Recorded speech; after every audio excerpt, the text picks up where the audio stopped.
উঠলো কেডা উঠছেন না ভাই ওই না না এবারে ফারতা না রুখ লইয়া লাইছে এবারে মনে করছে জান্নাতুনি জায়গাও লাগে বাড়ি যে গীতাছে দৌড় দিয়ে হ্যাঁ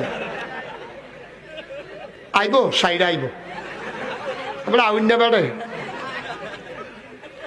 সাতটা রাখা দেওয়া না ছিল আসলে তৈরি নিত আইলো কথা একটা মনে পড়ছে কয়ে নিতাম নাকি 19 বছর আগের কথা কয় বছর আমার মাহফিল আছিল সঙ্গুসাই এটা ওই তারা চিনবো মির হোসেন ভাই চিনবো মেম্বার সাহেব সঙ্গুসাই চিনছেন নি চিনছে বুড়ি সং কি চাই কথা না কি চাই সঙ্গুসাইলে আমি মাহফিলও গেছি তো হ্যাঁ তো ফলাফেন মানুষ ওয়াজ শুরু করছি ফলা এবার একবারে দেখি উঠতে যাই গেতে আছে আমি কি তো যাইগেন কে রে কয় যাই না আইতে আসি আমি সকলে দেখে আপনি যাই গেতে আছেন আপনি কোন আইতে আছেন বুঝলাম না তো কিচ্ছু কয় গিয়া আইতে আসি আমি আইবেন নি হ